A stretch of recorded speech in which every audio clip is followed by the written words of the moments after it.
Bonjour, chers élèves. Nous allons débuter aujourd'hui un chapitre qui s'appelle les mutations du travail et de l'emploi. Donc, voilà,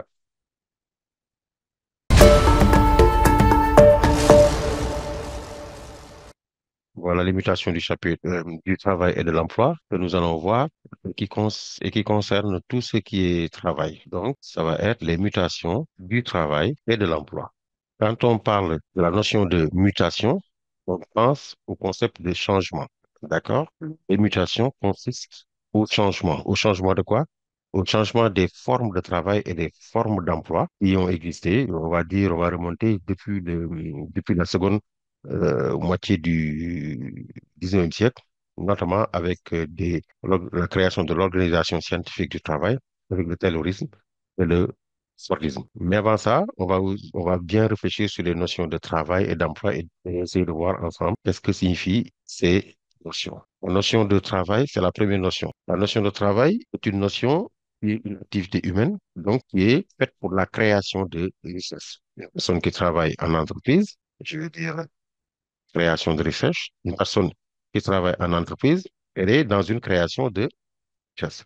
Une personne qui travaille comme un enseignant, il est dans la création de richesse, car il va produire de la valeur ajoutée, il va produire de l'intelligence, et cette intelligence, elle est destinée à la création de richesse. Quand on parle d'emploi, on parle cependant d'une notion qui est plus économique, car la notion d'emploi euh, insère la notion de rémunération. Et qui parle de rémunération parle forcément de d'argent. Donc, paiement d'une somme d'argent moyennant une prestation qui a été effectuée. Vous faites un travail et vous êtes payé au travail que vous avez effec- effectué. Maintenant, sur cette notion d'emploi, elle est associée aussi à d'autres notions. La notion d'emploi est associée à à la notion de droit du travail, mais c'est aussi associé à la notion de droit social. Ça veut dire quoi?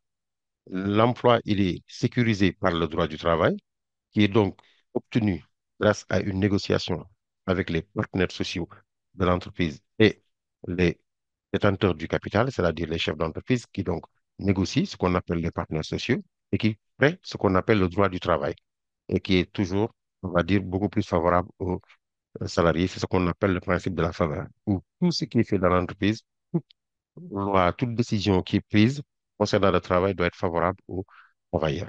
Mais quand on parle d'emploi aussi, on parle de droit social. On parle de droit social, c'est-à-dire l'ensemble des choses qui sont affectées au travail. Là, on va remonter un peu jusqu'à la fin 19e siècle, fin 19e siècle, avec en Allemagne, le chancelier allemand, allemand de l'époque qui s'appelait Otto von Bismarck, et qui avait donc développé la notion d'assurance sociale. En gros, qu'est-ce qu'il disait? Il disait que tout travailleur qui cotise est un ayant droit. Ce travailleur qui cotise est un ayant droit va être pris en charge euh, pour la survenance de ce qu'on appelle les risques sociaux, les risques sociaux, le risque social ou les risques sociaux. Prise en charge pour les risques sociaux, pour la survenance des risques sociaux. Cela signifie quoi? Cela signifie que chaque être humain, nous, vous, vos parents, moi, en tout cas, toutes les personnes qui travaillent sont soumises à cette notion de risque social. Les risques sociaux peuvent être la maladie. Quand vous êtes malade, il y a une possibilité de diminution des ressources.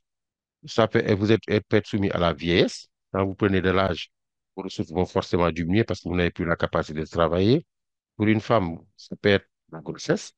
Quand vous êtes en état de, quand vous êtes enceinte, une femme qui est enceinte, à un certain moment, ne peut plus travailler. Et même après d'avoir eu son enfant, elle a besoin de 2 ou 3 mois pour cette période-là.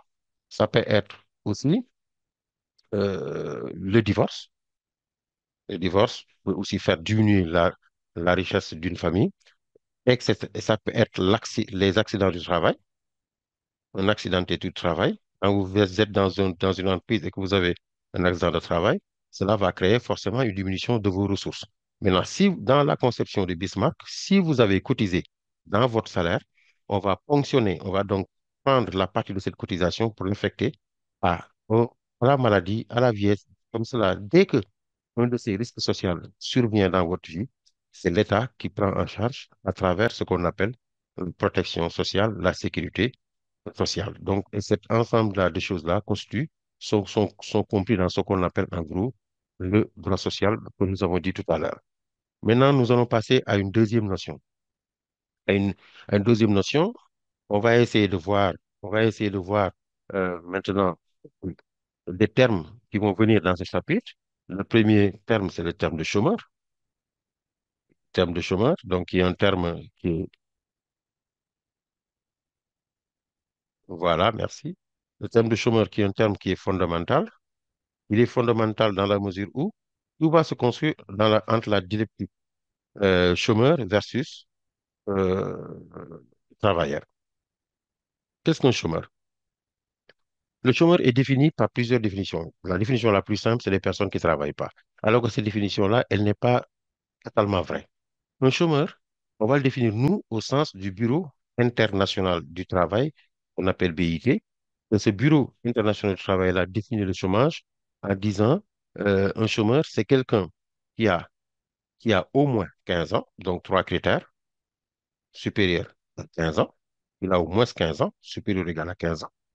C'est une personne qui est dans une recherche active d'emploi, recherche active d'emploi, deuxième critère. Et troisième critère, cette personne est disponible à travailler dans les 15 jours, à travailler dans les 15 jours. Ça veut dire que si on trouve du travail pour la personne, il faut que la personne lui dise que dans les 15 jours qui vont suivre, il est prêt à travailler. Maintenant, cette personne-là, elle est qualifiée de chômage. Maintenant, ça nous permet de calculer ce qu'on appelle le taux de chômage, qui est une notion importante dans votre cours. Taux de chômage, donc, il se calcule en, en faisant le rapport entre nombre de chômeurs. Il faut savoir qu'en économie, le taux de quelque chose, c'est toujours la chose sûre. Il faut le penser comme ça. Euh, taux, taux de réussite, nombre de réussites sûr. Taux d'échec, nombre d'échecs sûr. Toujours, le taux de quelque chose, c'est la chose-là qui est numérateur. Donc, taux de chômage, c'est le nombre de chômeurs divisé par la population active. La population active, c'est la population qui est en âge de travailler et qui cherche activement du travail. Ce qu'on appelle la population active, multiplié par 100. Si vous avez cette notion-là de, de taux de chômage, vous avez en fait ici l'essentiel sur cette partie-là. Ça nous permet aussi donc de voir aussi une deuxième notion pour finir cette partie-là. C'est la notion qu'on appelle la notion de taux d'emploi. La notion de taux d'emploi. Taux d'emploi, voilà, qui est la notion qui va suivre et qui va être une formule différente car ça va être les actifs occupés. Parce que pourquoi les actifs occupés? Parce qu'il y a des actifs qui ne sont pas occupés. Une personne qui cherche du travail, c'est un actif. Activement du travail, c'est un actif. Mais les actifs occupés, c'est une personne qui cherche du travail et qui a trouvé du travail. Mais divisé par population totale, façon, façon. Par contre, parfois, il est plus difficile même d'utiliser la population en âge de travail, c'est-à-dire population totale, mais qui a entre, entre 14 et 64 ans. C'est plus utile d'utiliser cette population-là, car on sait que la personne qui a entre 1 et 12 ans présent, elle est presque en situation d'incapacité de travail, et les personnes à plus de 64 ans, ce sont des personnes qui sont retraitées. Ce qui nous permet donc de passer à la deuxième du coup, qui est de voir une notion d'emploi. Voilà. On va voir ici les emplois, on va l'appeler les qualifications des emplois. Les qualifications des emplois. Voilà. En gros, il y a deux catégories d'emplois. Il y a deux catégories. Il y a une première catégorie qu'on appelle les emplois typiques. qui consiste principalement au CDI, c'est-à-dire les contrats à durée indéterminée. Parce que là, les contrats durée indéterminée, il faut dire qu'en France, que c'est le type d'emploi normal. C'est 88% des contrats en France, ce sont des contrats à durée indéterminée. Elle est importante pourquoi? Puisque la durée est indéterminée, cela permet de sécuriser l'emploi au niveau de l'entreprise. L'employé est fidèle à l'entreprise. Deuxième catégorie, nous avons ce qu'on appelle les emplois typiques, atypiques, qu'on appelle aussi les emplois précaires. Pourquoi atypiques? Pourquoi précaires?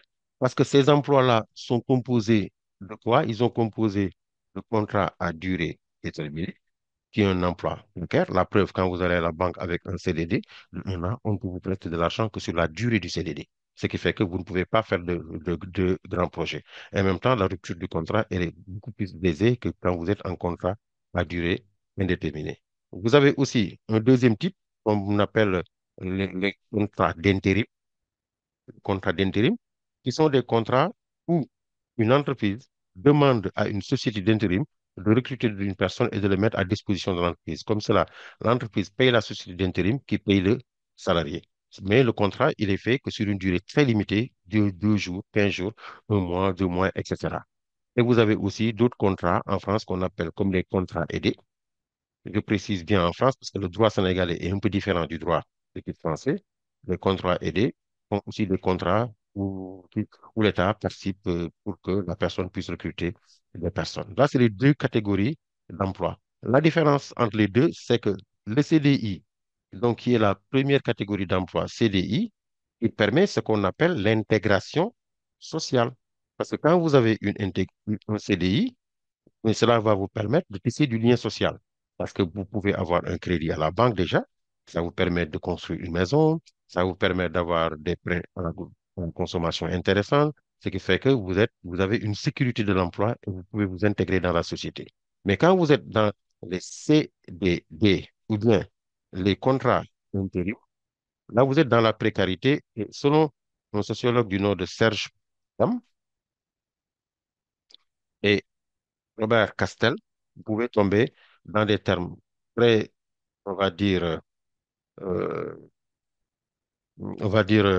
dévalorisants, ce qu'on appelle la disqualification sociale. Vous êtes socialement disqualifié, vous n'avez pas du tout la possibilité, voilà, d'obtenir un statut et un rôle social important, mais vous pouvez aussi tomber sous la disgrâce avec ce qu'on appelle la désaffiliation sociale. Si vous êtes socialement désaffilié, vous n'êtes pas dans certains groupes sociaux intéressants, ce qui n'est pas bien pour l'intégration sociale d'une personne. On va maintenant aller très vite pour synthétiser parce que là, nous sommes à la dernière partie. Là, je vous ai anticipé sur la dernière partie. Là, je viens au milieu du cours pour parler maintenant des évolutions de l'organisation du travail, les évolutions que nous avons eues. Troisième partie, on travaille là sur les évolutions. On va travailler principalement sur trois courants. Les évolutions du travail, il y a trois courants qui sont les plus, on va dire, utilisés. Le premier courant, c'est ce qu'on appelle le Taylorisme. Le deuxième courant, c'est ce qu'on appelle le Fordisme. Voilà. Et le troisième courant, donc Fordisme pour le deuxième courant.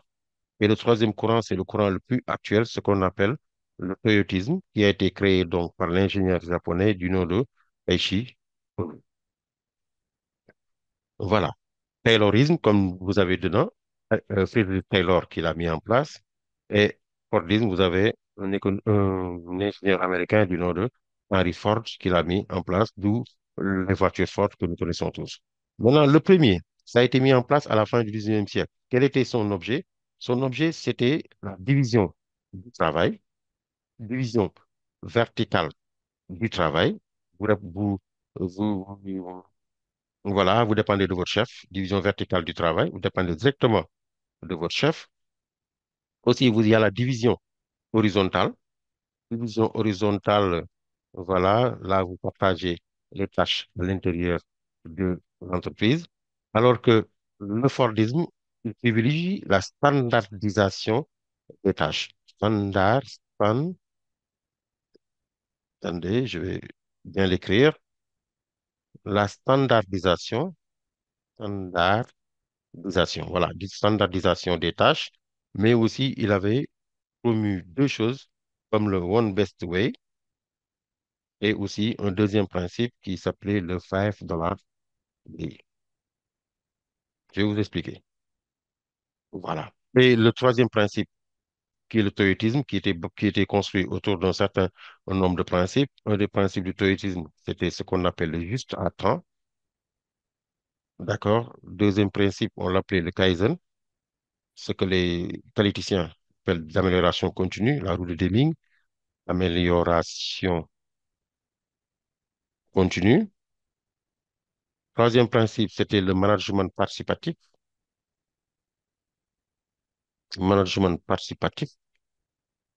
Quatrième principe, c'est le travail d'équipe. Et cinquième principe du toyotisme, c'était l'automation.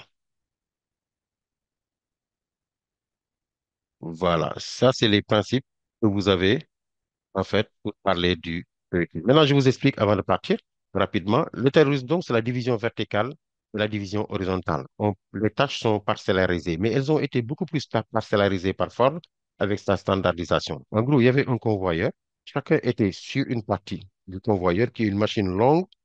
Moi, je fais, comme par exemple, on construit un ordinateur. Moi, je fais que les boutons. Après avoir fait les boutons, je passe à la personne qui est à côté qui fait l'écran.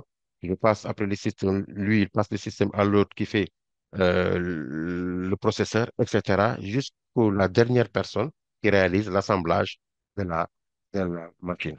Mais dans son système, il était aussi dans une séparation nette entre les ingénieurs de conception qui étaient dans la réflexion et aussi les ouvriers qui étaient dans l'exécution. Mais il avait conçu aussi un système très intéressant comme le $5 Days. $5 Days, c'est $5 jour. En gros, un rendement, un paiement des salariés de $5 par jour.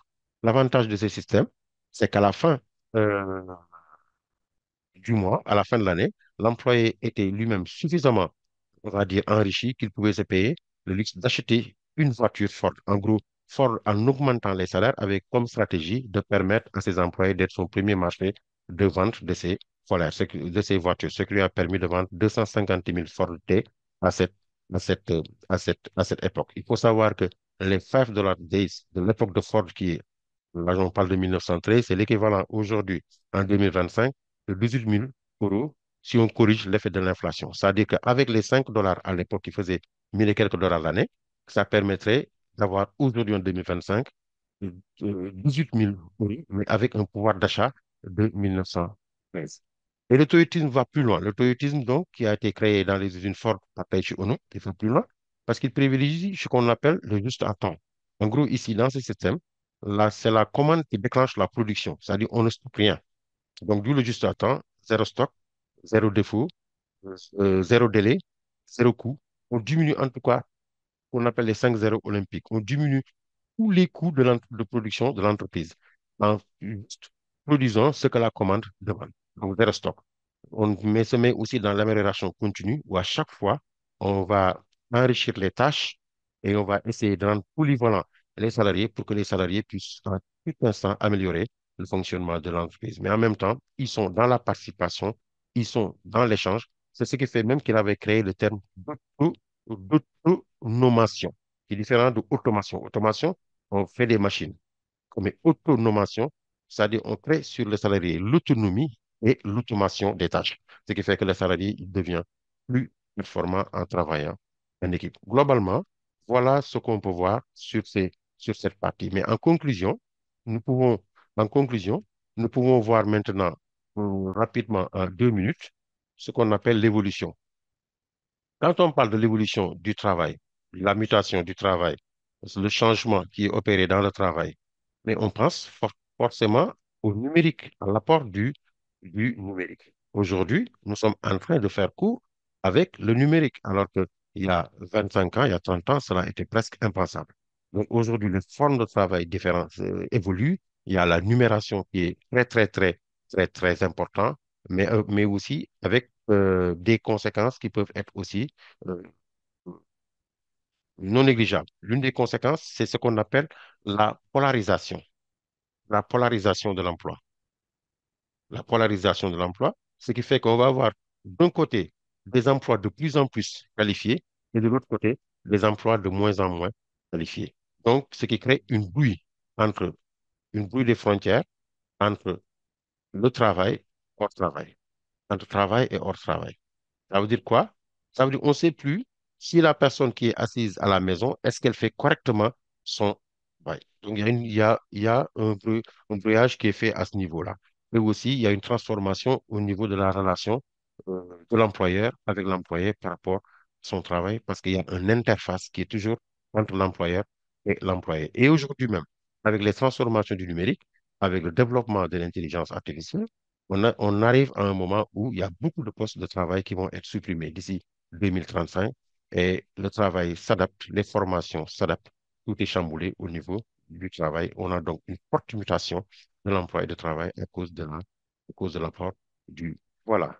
Là, nous allons passer maintenant à la partie des activités et j'espère que dans cette partie-là, on va être dans l'interactivité, ce qui vous permettra de bien donc réviser les notions et de bien les proposer pour qu'on puisse construire un échange. Là, vous avez une activité 1, donc qui travaille sur la distinction entre travail, emploi et chômage, qui sont trois notions proches mais distinctes entre travail, emploi et chômage. OK. Donc, vous avez donc là un exercice que vous avez sous les yeux que vous pouvez utiliser pour y travailler rapidement. C'est la distinction entre ces emplois, entre l'emploi, le travail, emploi et le chômage. Nous avons un vert clair vous avez un vert clair dans votre tablette. Vous voyez la population en âge de travailler, c'est-à-dire celle qui est âgée entre 15 ans et 64 ans. Vous savez que la retraite a été montée jusqu'à 64 ans aujourd'hui en France. D'accord? Et ce nombre, en 2018, était de 40 924 000 employés. Un chiffre, bien sûr, que nous allons actualiser dans la deuxième séance pour que vous ayez le chiffre exact en 2025. Maintenant, cette population en âge de travail, elle est divisée en deux catégories. Il y a les actifs, c'est-à-dire les gens qui sont en train de travailler ou qui recherchent activement du travail, qui sont du nombre de 29 438 000, soit 71,9%. Et vous avez les inactifs, c'est-à-dire les personnes qui sont en âge de travailler mais qui font rien. D'accord? Si aussi au Sénégal, on va dire les buveurs de thé, quoi. Vous avez maintenant les actifs sont divisés en deux catégories. Vous avez les actifs occupés, c'est-à-dire des personnes qui sont vraiment en situation de travail, qui sont de l'ordre de 740 26 745 000, soit 90% des actifs. D'accord? Donc, qui sont vraiment occupés. Et vous avez les chômeurs qui sont 2 693 000, 9,1%, et 29 millions, c'est-à-dire les actifs. Maintenant, parmi les actifs occupés, vous avez les non-salariés et vous avez les salariés. Il y a ce qu'on appelle le travail non salarié. Le travail non salarié, c'est les personnes qui sont, par exemple, les chefs d'entreprise qui sont à leur propre compte, donc, qui occupent 11,7% du pourcentage, et les salariés qui sont à 88,3% des actifs occupés. Maintenant, vous avez un petit texte, une situation filée. Donc, voilà, que vous avez ici. Et donc, vous avez l'enquête emploi effectuée tous les ans par l'INSEE permet de mesurer le chômage au sens du BIT. Nous l'avons vu tout à l'heure. Et de faire des comparaisons internationales. Pourquoi? Parce que si on avait une définition pour la France, une définition pour l'Allemagne, pour le Sénégal, pour le Kenya, pour l'Afrique du Sud, pour l'Amérique du Sud, pour les États-Unis, on ne peut pas comparer le travail au niveau international. Donc, le Bureau international du travail, qui dépend de l'OIT, l'Organisation internationale du travail, qui dépend lui-même de l'Organisation des Nations Unies, on définit une définition commune, c'est celle qu'on avait vue tout à l'heure, et qui permet donc de comparer le travail au niveau international et de définir aussi des politiques d'emploi à l'échelle internationale. Donc, le ministère du Travail mesure le nombre de demandeurs d'emploi en fin de mois. Est-ce que Pôle emploi? Pôle emploi, c'est l'organisme qui s'occupe du travail en France, dans 5 catégories, A, B, C, D, E. Là, vous ne retenez pas, hein. C'est pas de votre, on va dire, RAM et ce n'est pas utile de retenir. Le plus souvent, les données publiées sont celles de la catégorie A, personnes sans emploi, accomplissant des actes positifs de recherche. Voilà, vous avez les critères retenus, chômage au sens du BIT et chômage de catégorie A au sens du pôle emploi.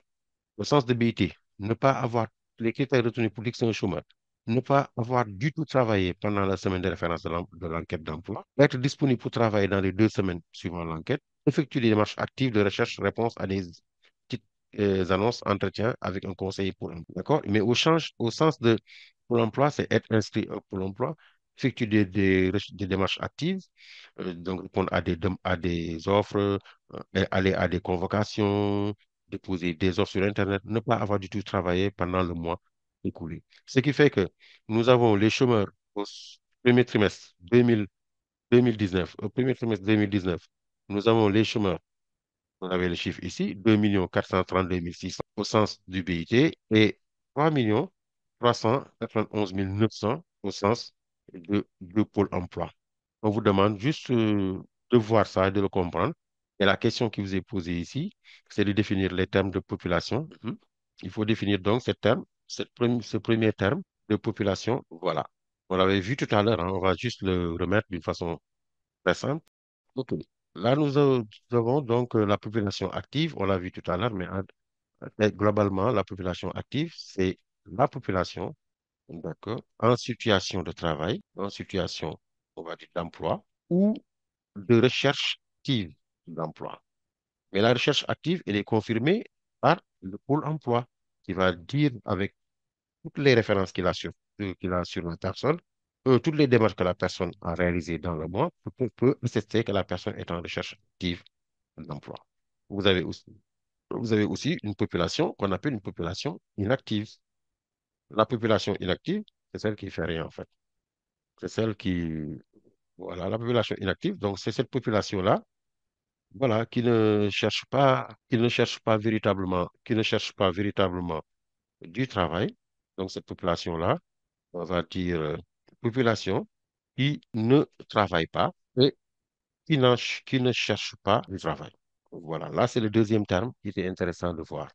Le troisième terme, c'est les actifs. Les actifs vont être constitués de, voilà, l'ensemble de la population en âge de travailler, euh, de la population qui sont en âge de travailler, qui occupent, qui soit occupent un emploi ou soit en recherche. Là, c'est les actifs. Vous avez aussi les travailleurs salariés. Les travailleurs salariés vont être constitués, voilà, travailleurs salariés. En gros, ce sont les travailleurs, ce sont les travailleurs soumis au régime salarial. En gros, ils travaillent et on leur paye un salaire au régime salarial. Vous avez en face les travailleurs, les travailleurs non salariés, le travail non salarié ou un travailleur non salarié. Voilà, les travailleurs non salariés, ce sont les travailleurs, pour parler d'un langage non technique, qui sont à leur compte, qui sont à leur compte. Je veux dire, exemple, un chef d'entreprise. Là, c'est quelque chose qu'il faut comprendre ici. Et on a vu tout à l'heure le taux d'emploi et le taux de chômage. Donc, on peut aller à l'exercice suivant, qui est donc l'exercice, l'activité 2. Donc, l'exercice 2 que nous allons aborder va travailler sur le taux de chômage, donc le taux de chômage au sens du BIT, taux de chômage au sens du BIT. Vous avez ici un graphique qui vous est présenté, taux de chômage au sens du BIT. Quand on lit un graphique, là, c'est un graphique avec un axe des abscisses, c'est-à-dire la barre horizontale, composée de dates 2003, comme vous le voyez avec moi, jusqu'à 2020. Et vous avez les ordonnées, c'est-à-dire c'est les deux barres verticales, donc qui sont les données. Ça veut dire on va étudier ici l'évolution du chômage en France, hors Mayotte, en hexagone, plus les territoires, c'est en hexagone, mais hors Mayotte, c'est-à-dire toute la France, France jusqu'aux Antilles et la France métropolitaine. Quand vous entendez la France métropolitaine, c'est la France qui se trouve en Europe. Mais la France, globalement, c'est la France plus les Antilles, plus les territoires qu'on appelle sa zone économique exclusive, qui va aux Antilles, Saint-Michel et Piquelon. Il y a énormément euh, d'îles qui sont donc rattachées à la France. C'est pas pour rien qu'elle est la deuxième zone exclusive du monde. D'accord? Et vous avez ici, en jaune, la France hors Mayotte et en France, la France métropolitaine. D'abord, la première chose qu'on remarque, c'est que les deux courbes évoluent dans le même sens, parce que la différence, c'est que c'est quelques millions de population près. Parce que la France, la France hors la France, ce n'est pas l'essentiel de sa composition, de sa population. Ce qui fait que les deux courbes évoluent dans le même sens. Et nous avons les taux de chômage que nous avons ici et que nous pouvons observer. On a toujours, quand vous avez une courbe, deuxième chose, il faut lire le bas de la courbe pour voir un peu, quand vous lisez le bas de la courbe, ce qui est en bas de la courbe, pour voir les données là, parce que cela peut vous aider à bien interpréter le courbe. Estimation à plus ou moins 0,3 points près du niveau du taux de chômage et de son évolution d'un trimestre à l'autre. Champ population des ménages de 15 ans ou plus. Donc, on a étudié cela sur ceux qui ont 15 ans ou plus. Et le taux de variation, enfin, la variation n'est pas très énorme entre trimestres, c'est plus ou moins 0,3%. C'est la raison pour laquelle on l'a considéré dans l'année. Donc, et quand vous regardez cette courbe, on nous demande comment évolue le taux de chômage. Comment on lit ça, le taux de chômage en France? La première chose qu'on fait, à part lire les grandes données, donc, c'est de voir déjà la source. La source ici, c'est écrit en bas, c'est l'INSEE. L'INSEE, c'est Institut national des statistiques et des études économiques. C'est le bras économique, le bras des enquêtes économiques en France, qui dépend donc du ministère de l'économie et des finances. Donc, toujours en lecture. Première chose, selon, il faut toujours dire source, selon l'INSEE. Parce que sinon, c'est comme si on s'attribuait la paternité du document, ce qui n'est pas le cas. Donc, rendons à César ce qui appartient à César. C'est l'INSEE qui l'a fait, on dit selon l'INSEE. Selon l'INSEE.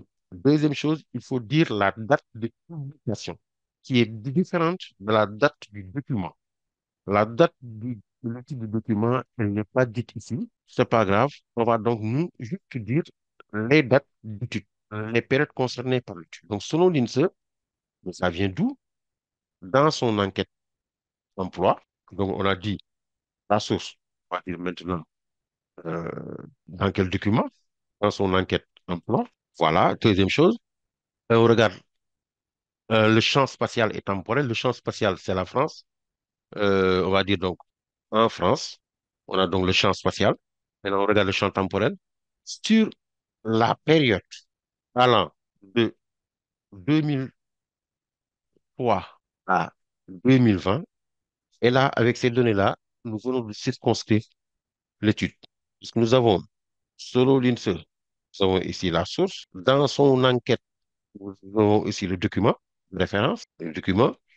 En France, nous avons le champ spatial, c'est-à-dire sur quel espace cette étude est réalisée, le champ spatial. Sur la période allant, si on regarde cette période-là, on a le champ temporel.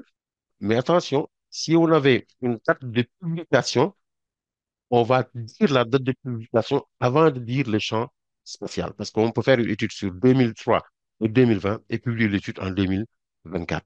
Donc, si vous avez ces éléments-là, vous avez déjà bien circonscrit la forme. Maintenant, on rentre dans le fond, on commence à interpréter. Selon l'INSEE, dans son enquête emploi, ou bien en France, selon l'INSEE, dans son enquête emploi allant de la période de 2003 à 2020, là, je peux dire l'argument global. Le taux de chômage a connu euh, différentes formes d'évolution. Là, ça se voit à l'œil nu. Dès qu'on regarde, on voit qu'il y a une période où le chômage, il stagne.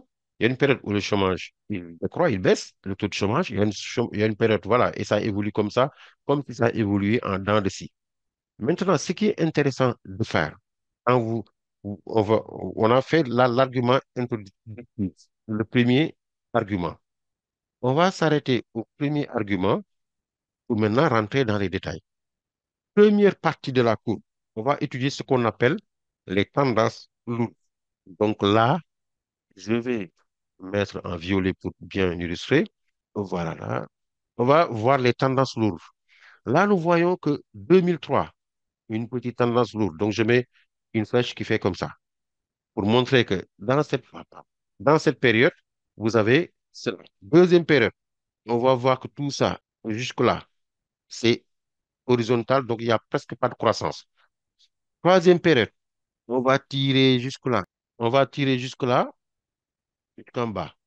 Quatrième période, la courbe remonte. Cinquième période. Cinquième période, elle descend un peu, elle remonte, elle stagne et finalement, elle connaît une chute vertigineuse avant d'amorcer une forte croissance à partir de 2020. Mais une croissance, on va voir. Voilà. Donc, sinon, pourquoi on fait ça?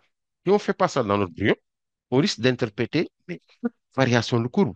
Et quand on fait ça, on noie le poisson. C'est-à-dire, finalement, ce qu'on voulait montrer, on ne le montre plus. Mais là, on va faire une analyse que je vais noter ici. Là, une analyse par les tendances lourdes, ce qu'on appelle une tendance lourde, par, par les tendances lourdes.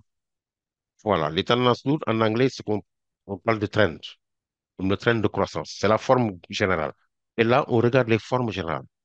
Et on voit qu'on a une, deux, trois, quatre, cinq, on va dire six, sept, huit périodes, huit grandes périodes. Et maintenant, là, vous pouvez rentrer dans les détails. Voilà. Nous distinguons à la ligne. Voilà. Nous distinguons. Voilà. 7 à 8 grandes évolutions de la courbe. Et là, vous pouvez détailler. Et là, on peut même pitcher un peu, disant que jusqu'en 2006, par exemple, jusqu'en 2006, virgule, jusqu'en 2006, l'évolution, on va dire le taux de chômage était, là, j'utilise un terme relativement, parce que là, ça me permet de nuancer pour ne pas être dans l'affirmation brutale, était relativement constant, d'accord? Oscillant, c'est-à-dire osciller, c'est fluctuer, oscillant entre, on va dire, huit, si je prends la France métropolitaine en bleu, je veux dire entre 8 et 8 virgule, entre 8 et 8,8%. D'accord? Donc là, voilà, c'est assez stagnant, ça ne bouge pas trop. Cependant, à partir de 2007, le taux de chômage a baissé brutalement dans l'année. Brutalement dans l'année. Voilà. Donc, vous êtes en SES, au bac, le niveau d'exigence, il est beaucoup plus important. Ayez l'habitude d'aller en profondeur dans l'analyse de vos courbes. A baissé brutalement dans l'année. Ce- Toutefois, dès 2008, virgule, on assiste à une forte augmentation du taux de chômage, virgule, on va dire, euh, allant de 6,5% jusqu'à 9,5%, soit 3 points de pourcentage. Et là, je précise, quand on parle d'une augmentation en termes de pourcentage ou d'une baisse en termes de pourcentage, on ne dit pas baisse de 3% ou augmente de 3%, mais on dit augmente ou baisse de 3,2%. Ça, c'est une convention, c'est comme cela, hein? 3 points de pourcentage. On peut mettre en parenthèse, on sait bien l'effet de la crise des subprimes. Donc, cette crise immobilière a connu les États-Unis à partir de 2008. Ouais. Baisse de la crise, effet de la crise des subprimes. Parce que la crise des subprimes, elle est arrivée aux États-Unis en 2008, mais elle a véritablement même touché euh, l'Europe à partir de 2009. OK. Là, on a la deuxième forme de la courbe. On peut même négliger la période 2010-2011 où la baisse est légère et construire une, une autre pente ici. Donc, il va relier ces sommets-là que vous voyez là, en disant que de 2009, voilà, de 2009, on va dire de fin 2009 à 2013, voilà, de fin 2009 à 2013, le chômage a a encore augmenté jusqu'à atteindre 10,5 jusqu'à 10,5%.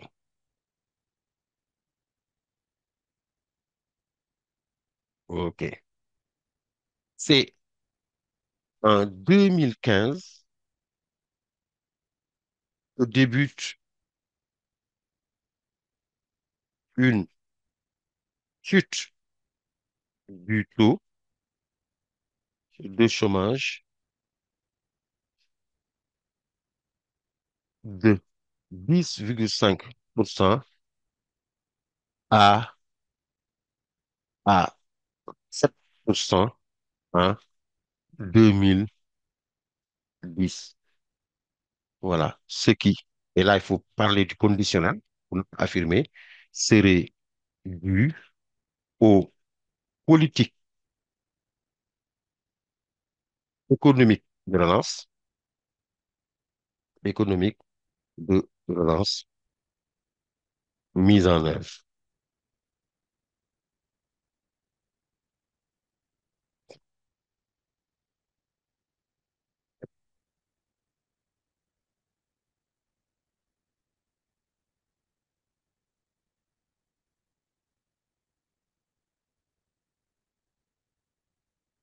Voilà. Nous allons travailler, maintenant que nous avons vu en premier ressort les définitions, le deuxième ressort, nous avons vu comment calculer ce taux-là et comment ce taux-là peut interpréter l'évolution de ces taux de chômage. Nous allons travailler sur le document 3 qui nous permet de voir ce qu'on appelle l'évolution des taux d'activité. Des taux d'activité et les statuts d'emploi. Nous allons voir l'évolution, mais là, nous allons nous baser sur trois documents. Un premier document qui traite de la part de chaque emploi, part de chaque forme d'emploi.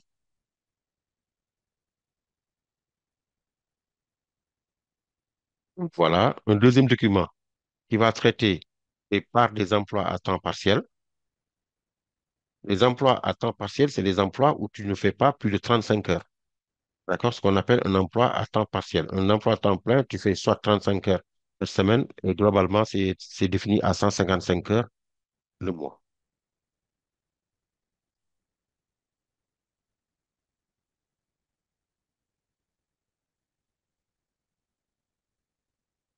OK? Et en dernier ressort, nous allons voir euh, les formes particulières, ce qu'on appelle les formes particulières d'emploi. Les formes particulières.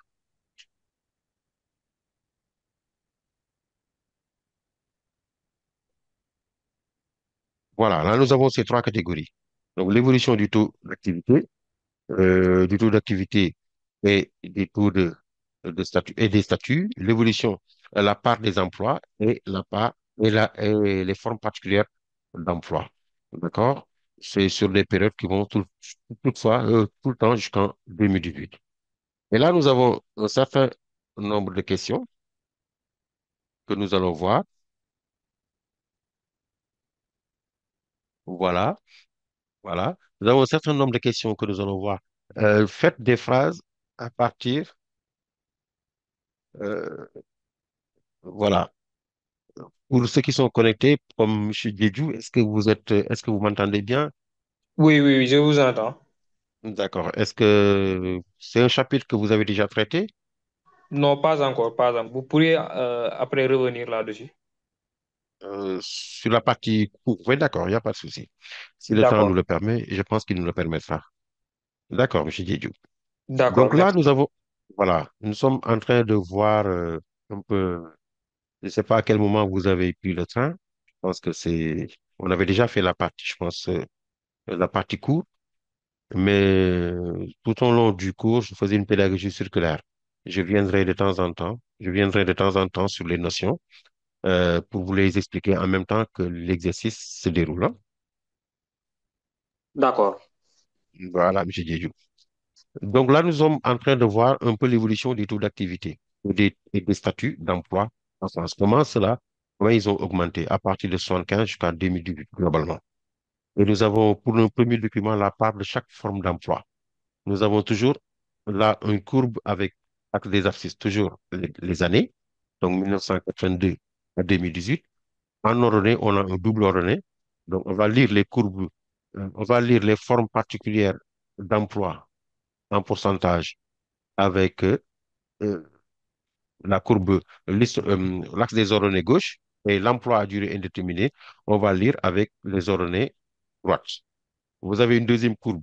Toujours faire cet exercice. C'est-à-dire, dès que vous êtes dans les graphiques, commencez à réfléchir sur les graphiques, sur les courbes, de façon générale, après, progressivement, de façon particulière, jusqu'à vous familiariser avec l'outil et comprendre en profondeur l'outil. Parce que la victoire aime la préparation, disent les latins. Format Victoria, il faut vraiment vous ressasser les choses, sinon voilà, vous allez juste rentrer dans l'exercice, mais vous allez laisser en compte les données qui peuvent être très importantes. Donc, premièrement, ce qu'on appelle la lecture en skimming, c'est-à-dire on regarde globalement la chose. Après, on va faire une deuxième forme de lecture qu'on appelle la lecture en scanning, comme quand tu scannes, c'est-à-dire tu regardes en précision les choses, ce qui fait qu'à la fin, vous n'oubliez pas certaines données, et ce qui va vraiment vous faciliter la tâche. Vous avez la part des emplois. Deuxième FIC, des emplois à temps partiel. Le titre nous dit quelque chose. OK, qu'est-ce qu'on regarde? On regarde la source, centre d'observation 2019. Donc, vous voyez bien, c'est ce que je disais.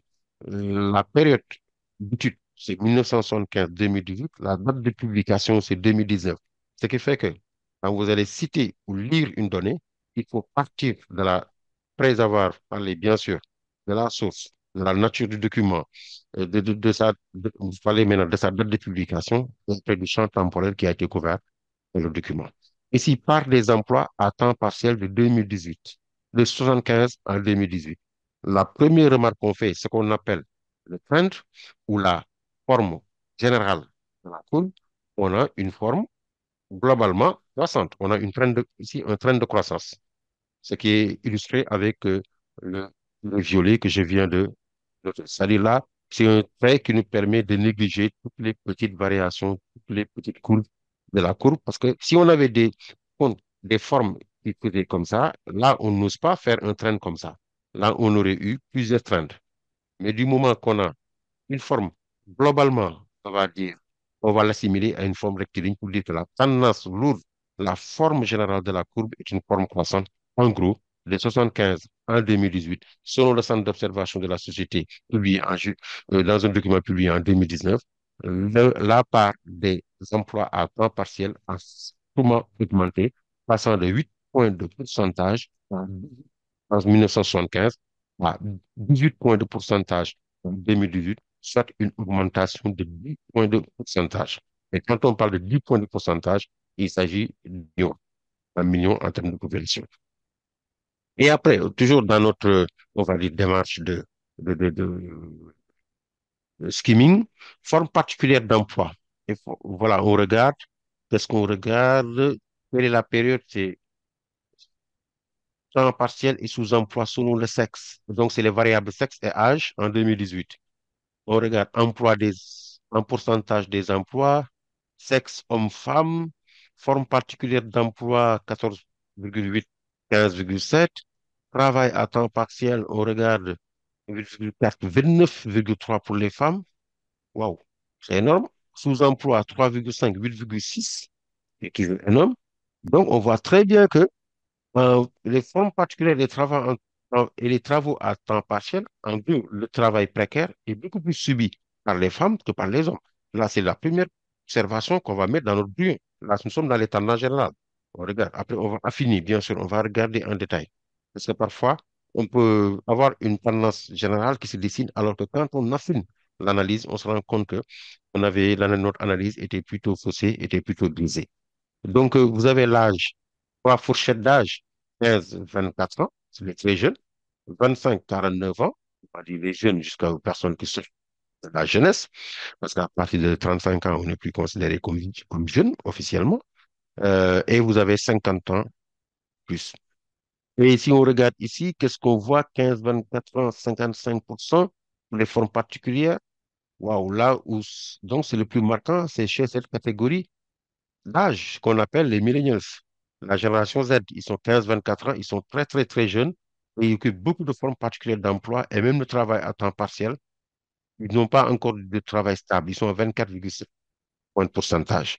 En sous-emploi, ils sont à 10 contre 13, 13 points pour les 25-49 ans. Et voilà, on a ici 13 points pour les. euh, euh, voilà, on a ici. Par exemple, si on regarde les formes particulières d'emploi, regardez, 55% pour les 15-24 ans, 20 pour les 25-49 ans, 13%, et pour les 50 ans, 7%. En gros, c'est comme si plus on est jeune, plus on a une chance à occuper une forme particulière d'emploi. Le même constat à quelques différences près peut se faire avec le travail en temps partiel, où la catégorie des jeunes qui ont entre 15 et 24 ans sont à 24,7% contre seulement 16% pour ceux qui sont entre 25 et 49 ans. Et la même chose pour le sous-emploi, d'accord? Donc, qui n'ont vraiment pas de travail fixe, 10,9% pour les plus jeunes, contre seulement 5,6%. Ce qui commence à nous montrer globalement qu'il y a un effet, ce qu'on appelle en économie, et je vais vous le noter là, le document 3, il y a ce qu'on appelle une corrélation positive. Quand vous avez le terme corrélation positive, c'est lorsque deux variables, lorsqu'on a deux variables et que l'une des variables explique dans un sens l'autre variable, on parle de corrélation positive. C'est-à-dire que plus on est jeune, tendance âge, variable sous-emploi, plus on est jeune et plus on a des chances d'être en situation de sous-emploi. OK? Maintenant, globalement, on a épluché nos trois courbes. On sait à peu près ce que nous disent nos trois courbes. On va maintenant travailler sur la question 3. D'accord? Question 3, vous nous faites une phrase à partir des données entourées. Là, euh, je vais vous laisser la parole. Je vais laisser la parole, Boubacar, pour que vous nous dites la donnée entourée que nous avons sur le document 2 par des emplois à temps partiel. Tu te tutoies, peux-tu nous faire une une phrase? Voilà, non, là, on en a combien? On en a trois.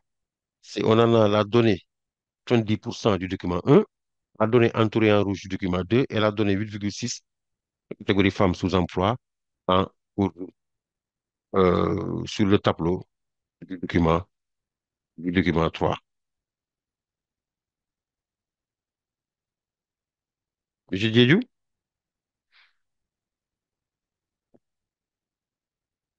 Boubacar, tu es avec nous? OK. Donc là, nous avons trois données.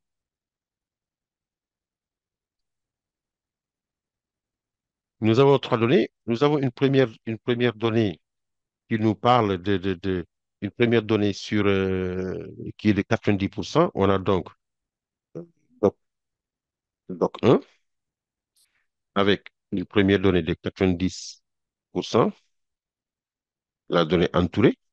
Maintenant, de, on va essayer d'interpréter cette donnée-là.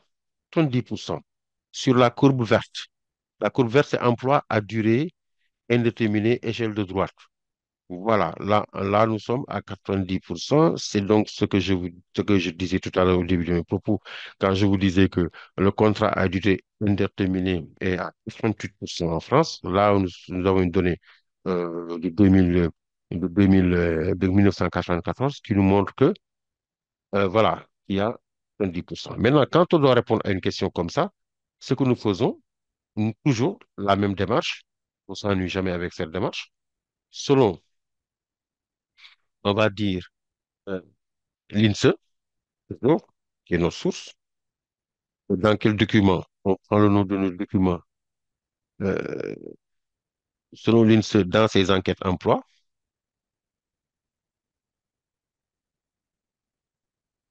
mhm, dans ses enquêtes emploi, Mhm. Bon, après, on peut dire en France, pour préciser le champ. Et là, on va dans le contexte temporel. En 1994, virgule, les emplois, les contrats à durée indéterminée représentaient 90% du total des emplois. Ça, c'est la première lecture qu'on fait. D'accord? Voilà. Maintenant, Boubacar, est-ce que tu m'entends? Oui, oui, j'avais un problème de connexion. Désolé. Oui, je comprends. Il n'y a pas de Oui, souci. oui, oui. Voilà, là, nous venons de... Parce que la question que nous sommes en train de traiter, appelle, c'est la question 3 que nous voyons ici. Cette question-là que nous sommes en train de traiter. D'accord? Voilà, la question 3. Faites des phrases à partir des données entourées. Là, nous avons fait la première donnée qui est de 90% du docteur. Maintenant, je te propose de faire une deuxième. OK. Donc, je propose de faire la deuxième donnée aussi. La deuxième donnée, c'est celle que nous avons en 2018 sur le document 2. Donc, je l'écris. Donc là, on est en doc 2. Et là, la donnée que nous allons interpréter, c'est celle qui est entourée. Qui est entourée. Et celle-là, qu'est-ce qu'elle nous dit? Que nous sommes à 18%. On va dire que, hum, toujours, même approche, ça ne change jamais. Toujours la source. Selon, selon l'INSEE, ça ne change pas. D'accord? En 2018, d'accord, si on veut, selon l'INSEE ou bien selon l'INSEE, dans ses enquêtes emploi de 2000, dans ses enquêtes emploi, selon l'INSEE, même chose, dans ses enquêtes emploi,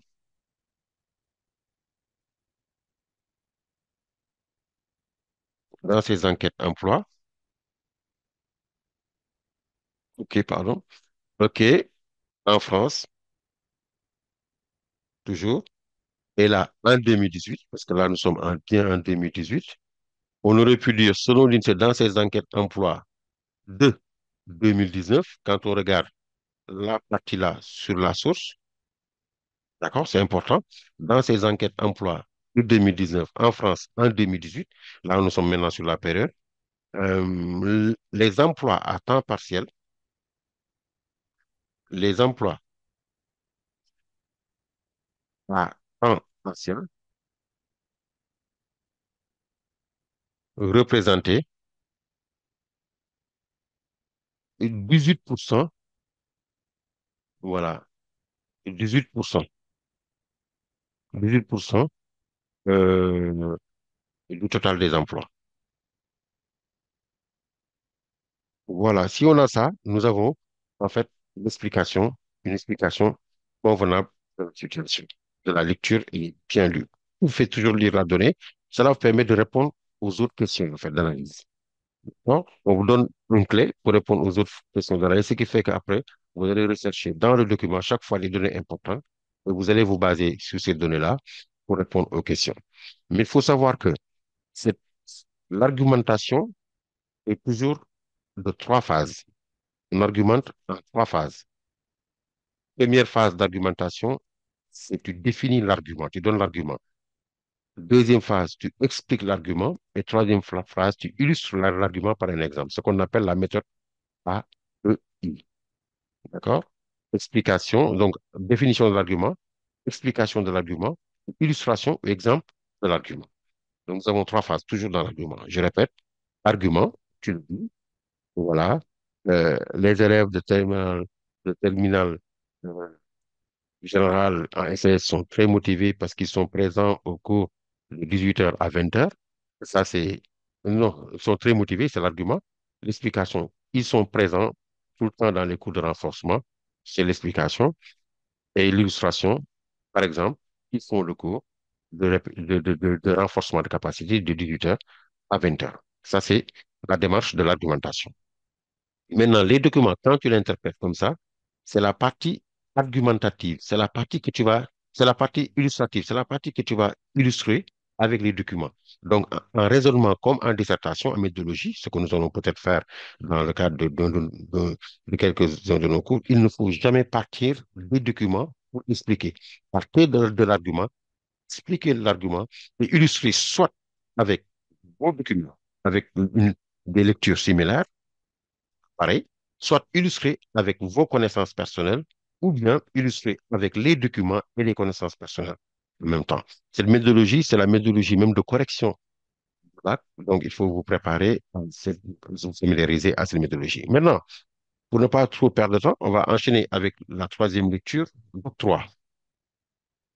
D'octroi, vous avez la donnée 8,6 qu'on nous demande de lire. Voilà, il faut lire 8,6. Donc, 8,6, on va le lire, bien sûr. Nous allons voir 8,6, ça correspond déjà à quelle colonne? C'est sous-emploi. À quelle variable? À quelle catégorie? C'est la catégorie femme. Donc là, nous savons que nos variables, c'est sous-emploi et femme. Nous allons lire la donnée. Même chose, toujours. Il y a une chose qui ne sort jamais.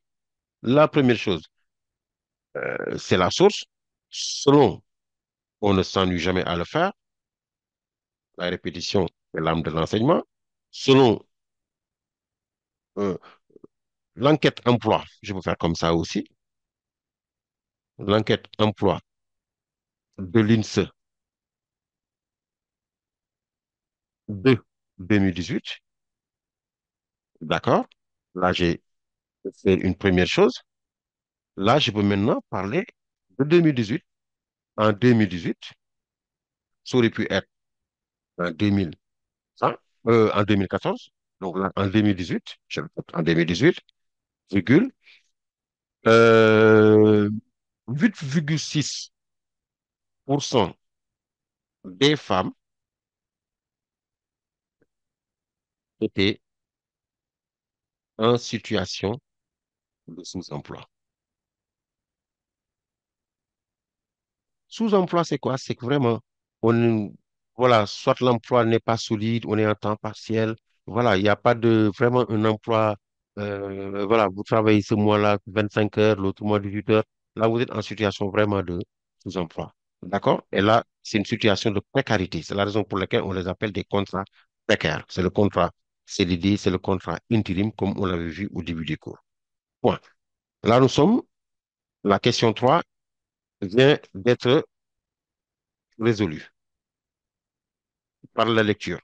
Nous allons maintenant enchaîner avec la question 4 qui nous demande de définir les notions de forme particulière d'emploi et de sous-emploi. Voilà, bonjour Penda.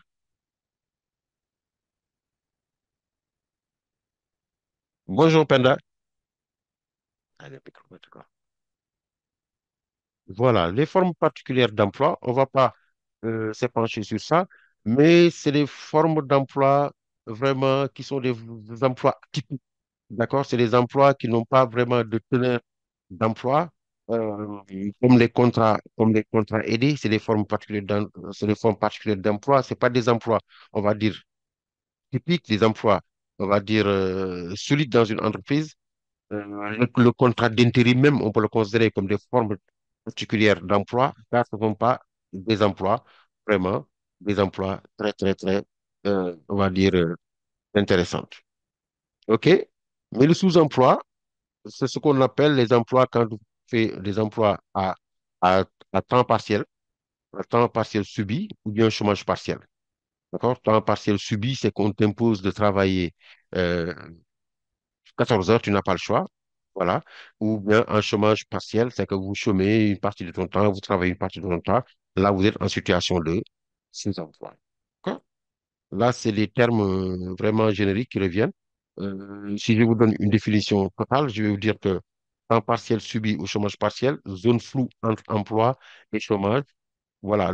Parce que là, il y a un problème. Le problème qui se trouve, c'est que quand on calcule, le taux de chômage, le calcul du taux de chômage, il est même contesté. Il est contesté Parce que quand on calcule le taux de chômage, on ne met pas en compte, on ne prend pas en compte les gens qui travaillent que 6 heures par semaine. Donc, ces gens-là, ils sont dans un travail tellement précaire. Parce qu'au lieu du SMIC qui est à 1200 euh, net, 1280 et quelques euros, 90 euros net par mois, mais ils se retrouvent avec 400 euros ou 500 euros, ce qui n'atteint même pas le revenu de solidarité d'activité, le, le RSA qui est environ 600 euros. Ce qui fait que la personne est en dessous du revenu médian, donc cette personne du seuil de pauvreté est à peu près à 700 et quelques euros. Donc, ce sont les choses qui ne sont pas du tout euh, ce qu'on appelle le halo du chômage. Ce qu'on appelle le halo du chômage. Donc, cette zone-là floue entre qui ne qui calcule le taux du chômage, mais qui ne prend pas en compte les... Parce que tous ceux qui ont trouvé un petit emploi, on va les considérer comme des gens qui sont en activité. Alors que c'est des gens qui sont dans, on va dire, des temps partiels subis. Ils ne travaillent pas véritablement, ils travaillent peu. Et donc, le taux du chômage n'est pas un indicateur de calcul, on va dire, fiable pour étudier le chômage. OK? On va regarder par contre la question 5, qui est beaucoup plus intéressante, qui est une question, voilà. Est-ce que vous avez des questions à poser?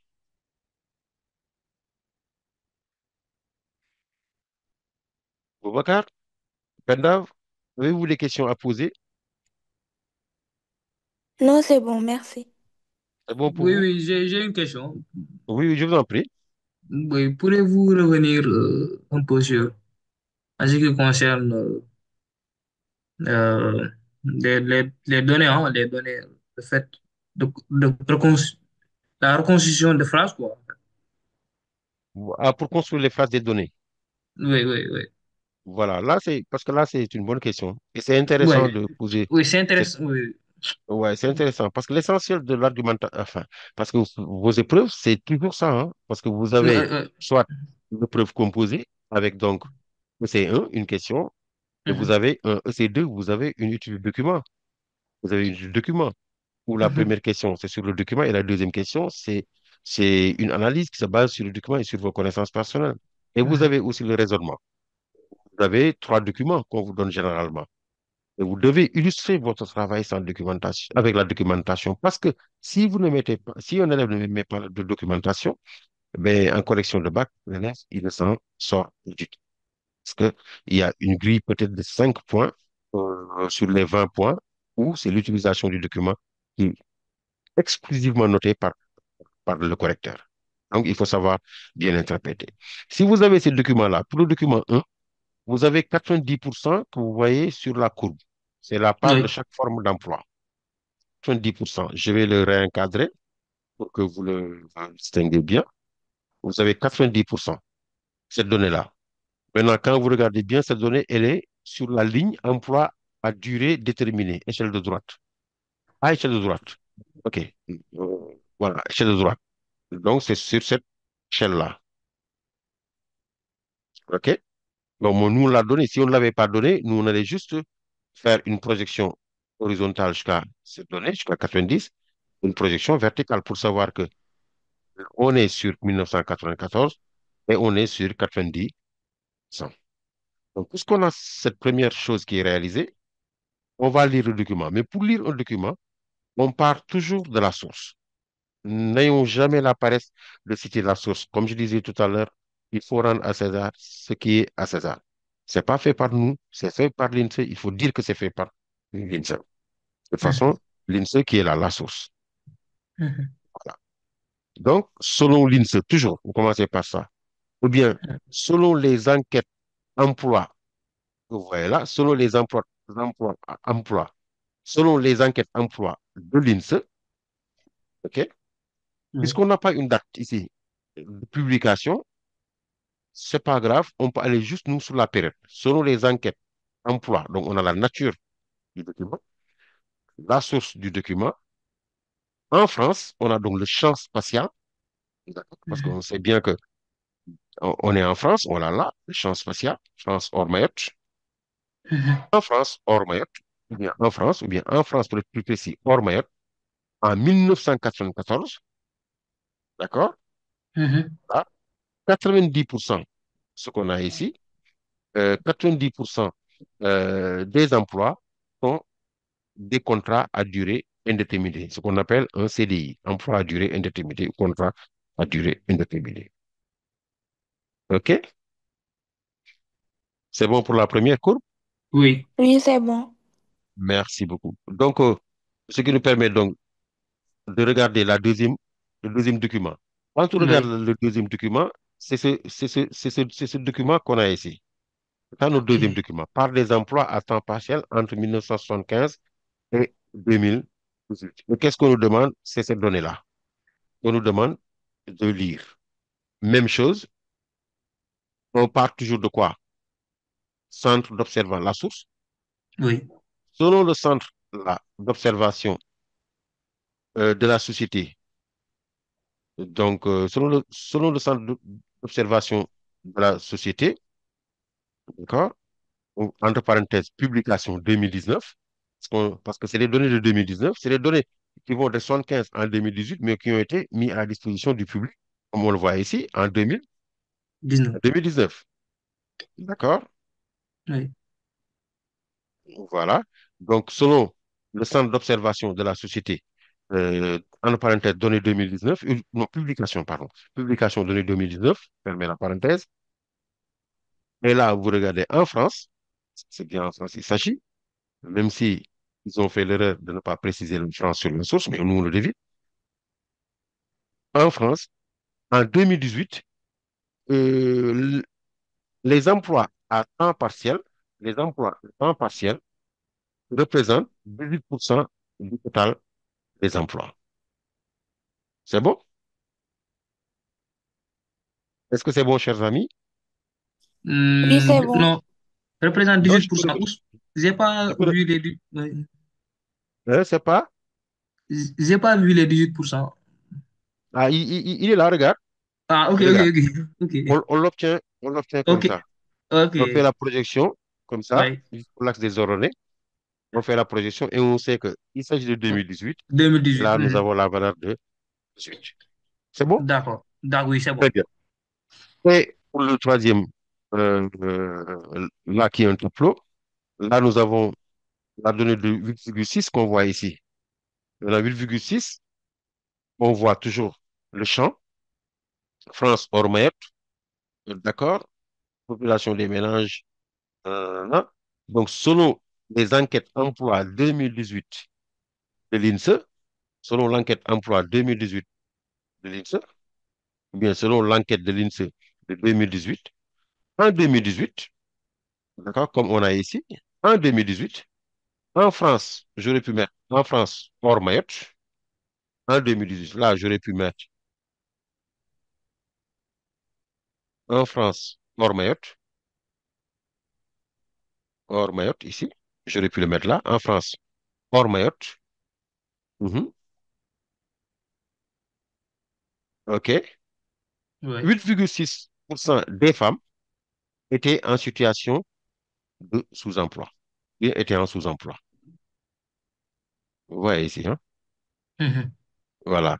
8,6% des femmes étaient en situation de sous-emploi. OK? Ok. C'est bon, chers amis? Oui, Oui. c'est bon. Excellent. On peut donc passer à autre chose pour bien progresser. OK? On va travailler sur la question 3. Là aussi, qui est une compétence qu'il faut savoir. On a ce qu'on appelle le calcul du coefficient multiplicateur. On a calculé par un coefficient multiplicateur l'évolution de la part des emplois potentiels. OK. Là, ce qui est intéressant de voir, c'est la notion de coefficient, la notion de coefficient multiplicateur. La notion de coefficient multiplicateur est différente de la notion de taux de variation ou taux d'évolution. Quand on a un coefficient multiplicateur CM, c'est égal à toujours à valeur d'arrivée sur valeur de départ. Il n'y a pas de fois 100, c'est un coefficient, et un coefficient ne prend pas d'unité ni de pourcentage. C'est simplement une valeur d'arrivée divisée par une valeur de départ. Alors que si c'était un taux de variation qu'on appelle également taux d'évolution, ou de variation. Ça va être valeur d'arrivée moins valeur de départ sur valeur de départ fois 100. Et ça va s'exprimer en pourcentage. D'accord? Là, Mhm. c'est un Monsieur, pourcentage. Oui, Penda, normalement, c'est pas valeur finale moins valeur initiale. c'est la même chose. C'est la même chose. D'accord. C'est la même chose. On aurait pu dire aussi valeur finale, ou bien, voilà, je l'écris comme ça même. Valeur finale D'accord. sur valeur initiale, c'est la même chose. D'accord? Ou bien D'accord. ici, Merci. valeur finale, ou là, tu peux avoir aussi là, valeur finale, moins valeur initiale, sur valeur initiale, 300. C'est la même chose. D'accord? D'accord. OK, Merci. je vous en prie. Maintenant, là, vous avez donc le coefficient multiplicateur. On sait la formule. On l'a mis dans notre brouillon, parce qu'on ne le met pas dans le devoir, on le calcule dans le brouillon, et on le calcule au bac. Parce qu'au bac, il n'y a pas de... Voilà, les calculs là qu'on nous fait faire, c'est pour le brouillon. Après, c'est ça qu'on va mettre dans le corps de notre analyse, n'est-ce pas? Ouais. Voilà. Donc, vous avez calculé par un coefficient multiplicateur quoi? L'évolution de la part des emplois. Ce qu'on cherche, c'est calculer l'évolution de la part des emplois. Mais entre quelle date? 1975, donc valeur initiale pendant, 1975, 2018, valeur finale. Si on va avoir notre valeur initiale, et là, on va avoir notre valeur finale. Donc, valeur finale, c'est toujours la dernière, la valeur la plus proche. Valeur initiale, c'est la plus vieille. Donc, on va regarder l'évolution de la part des emplois à temps partiel entre 75 et 2018. Et donc, nous savons que nous travaillons sur cette courbe-là que nous avons là. Donc, on va regarder la valeur de 2018. 2018, c'est celle que nous avons eue tout à l'heure. C'était combien? C'était 18%. On est bien d'accord? Mhm. C'est bon pour toi, Boubacar? Penda, c'est bon? Oui, c'est bon. Oui, Oui, c'est c'est bon. bon. Voilà, c'est 18%. La valeur de 1975, c'est combien? Dites-moi. Allez, La c'est valeur de 8%. 1900. Oui, c'est oui. C'est 8%. C'est celle qu'on a Oui. ici, 8%. Mhm. On sait donc nos deux valeurs. Donc, application numérique. On va donc faire notre application numérique avec nos deux valeurs. On va faire Non. coefficient Ça va bien. multiplicateur Ça va bien. égal à valeur finale ou valeur d'arrivée qui est de 10 divisé par 8. Et quand on calcule, ça nous donne 2,25. Et pas pour cent, hein, juste 2,25. C'est ça notre coefficient multiplicateur. OK? Maintenant, là, on ne le pose pas, mais c'est ce qui doit suivre comme question, c'est l'interprétation. En interprétation maintenant, comment on interprète une valeur comme ça? C'est ce qui suit. D'accord? L'interprétation va dire que toujours, euh, entre, bien sûr, on met toujours 1975. entre 1975 et 2018, virgule, le, euh, la part des emplois à temps partiel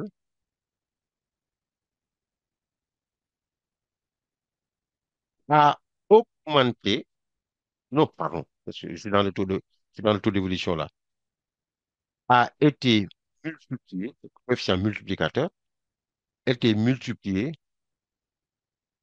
par 2,25. Voilà, là c'est l'interprétation. La part des emplois à temps partiel entre 75 et 2018 a été multipliée par 2,25. Là, c'est ce qu'on nous demande comme question. Voilà la réponse qu'il faudrait donner.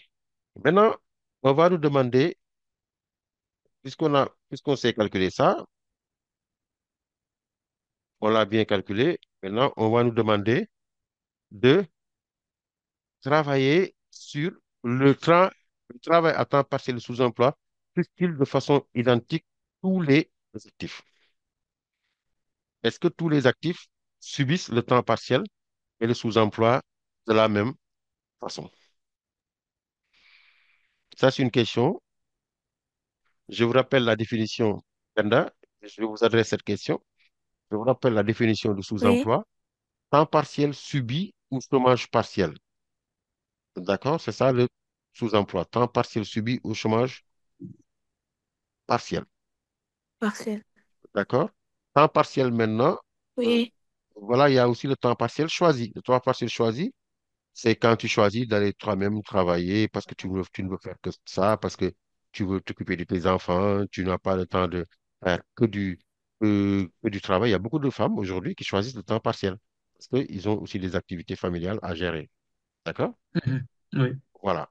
Là, c'est le temps partiel choisi. Mais le temps partiel subi, c'est lorsque vous n'avez pas le choix, que vous êtes en recherche intensive d'emploi, mais que vous ne Oui. trouvez que des contrats à 20 heures ou à 18 heures, alors que le temps plein en France, c'est 35 heures, je répète, 35 heures euh, D'accord. le mois et la semaine, c'est 155 heures le mois. OK? Oui. Mais la peine de voilà, je reviens vers vous. Maintenant, est-ce que selon vous, le travail à temps partiel et sous-emploi touche de la même façon tous les actifs? Les actifs, c'est les gens qui ont trouvé du travail ou les gens qui sont en recherche active de travail. Hmm, Non. Non. hmm. Effectivement, non. Et quel est ton point de vue? Euh, Ah, si Boubacar peut relancer aussi. Ah. Mhm. Bon, je vais vous aider parce qu'il reste 15 minutes et on a encore quelques activités.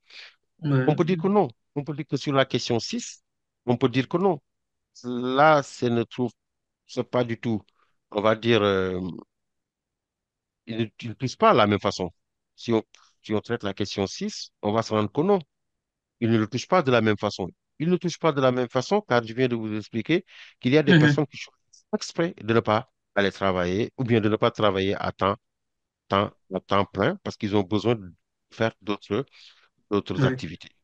Donc, on peut dire que non, car certaines personnes, certaines personnes choisissent, choisissent, voilà, de travailler à temps partiel, voilà, de travailler à temps partiel. Voilà, certaines personnes choisissent de travailler de temps partiel, donc ils ne sont pas du tout de la même façon touchés ils sont pas de la même façon touchés par, euh, par le temps partiel et le sous-emploi. Et sous-emploi. OK. Maintenant, on peut travailler sur la question 7. On est à 13 minutes de la fin du cours Ouais. et il nous reste trois questions à épuiser.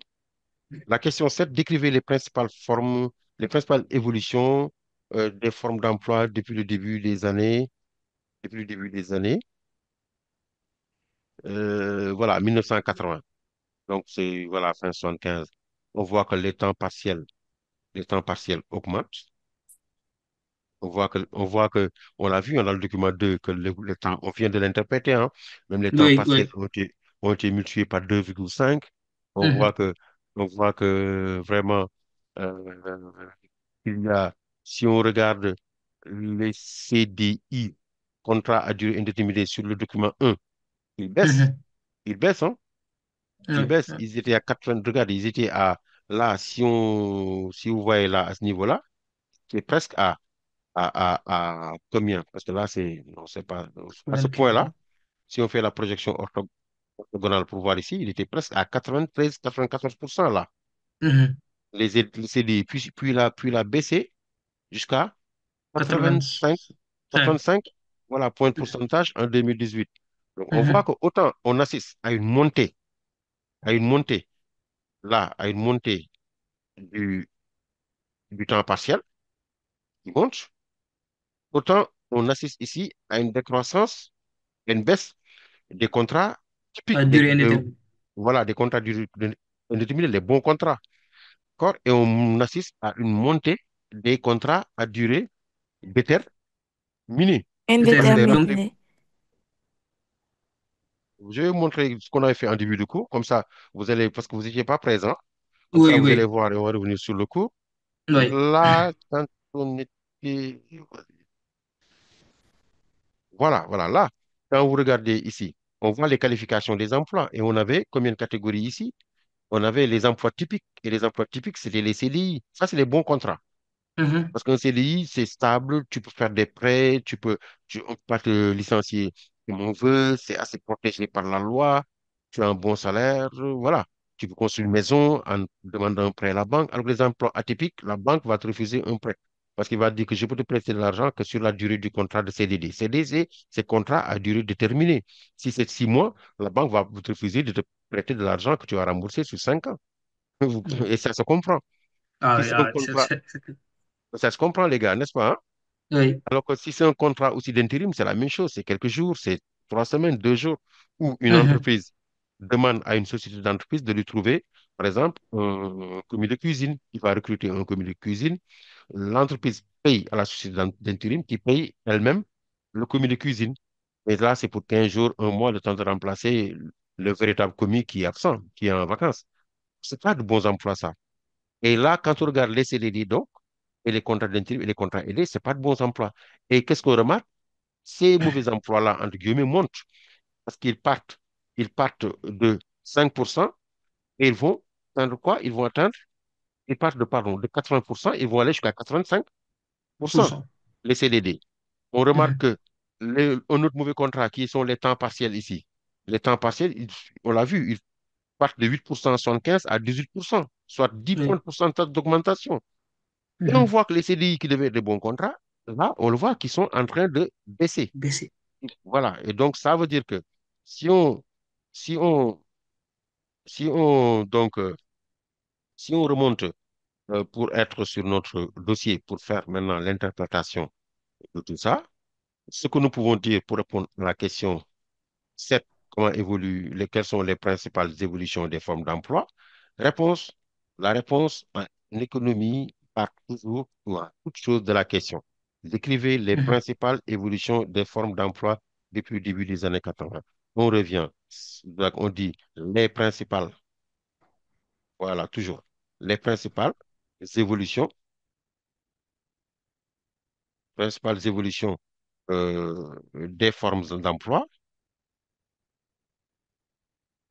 depuis, depuis le début des années 80, depuis le début des années 80 sont euh, les années 80 sont, voilà. Et là, on peut mettre 2 points à la ligne, on prend emploi par emploi. On peut dire que les contrats typiques, et les contrats typiques, on sait ce que c'est les CDI, baissent d'une manière régulière.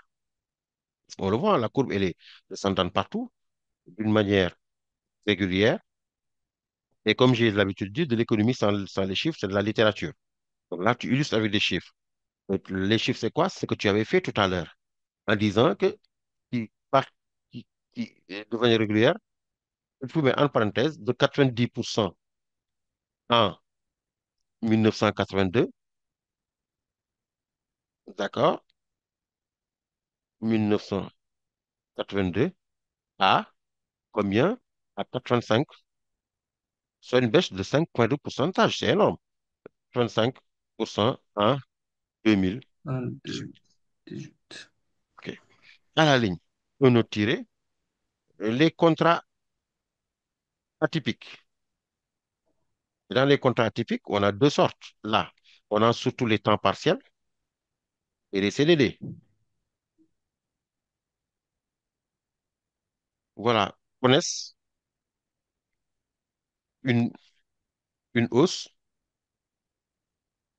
mhm, une hausse, une hausse, euh, respectivement, on va penser, on va parler temps partiel. De combien Oui. pour cent? On avait dit de 10 points de pourcentage. Donc ça, c'est les temps partiels. De type 10 points de pourcentage. On l'a vu là, hein, dans cette courbe-là, hein, Oui, oui, oui. de 10 points de pourcentage.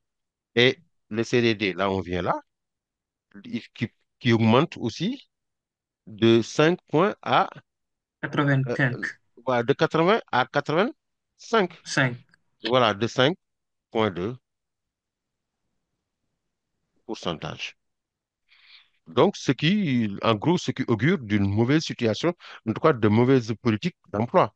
Ça veut dire que les politiques d'emploi qui sont mises en œuvre, il y a quelques difficultés. D'accord, les amis? Oui.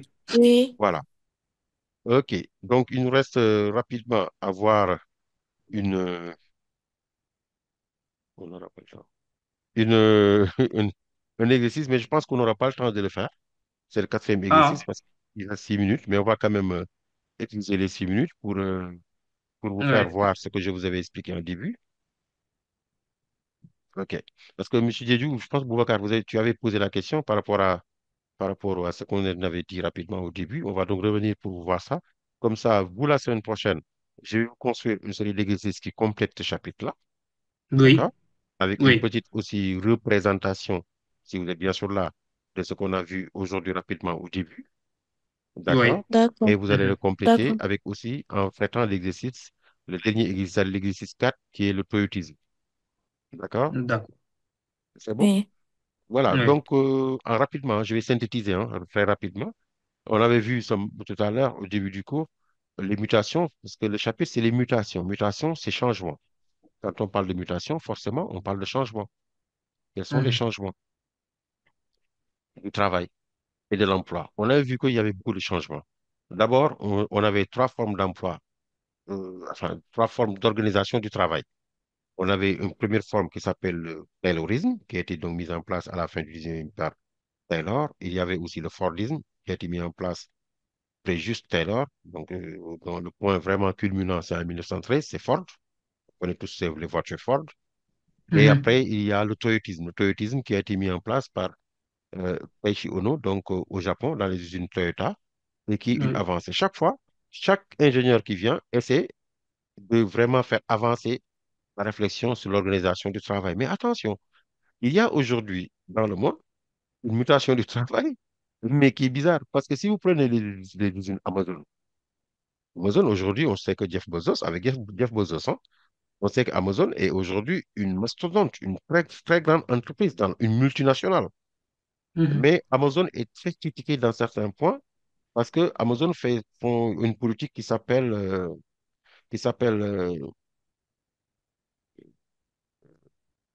je vous dirais, j'ai un petit trou là. Voilà, time of task. Il s'appelle time of task. Ça, time of task, ça veut dire que eux, ils vont aller jusqu'à comptabiliser le temps de travail non effectué dans l'entreprise, ce qui est un facteur de stress pour les salariés. On l'a vu avec Amazon France, hein. Ce qui fait aujourd'hui que le taux de présence dans un magasin, dans une usine Amazon en France est de 3 ans. Parce que les employés, ça crée un stress.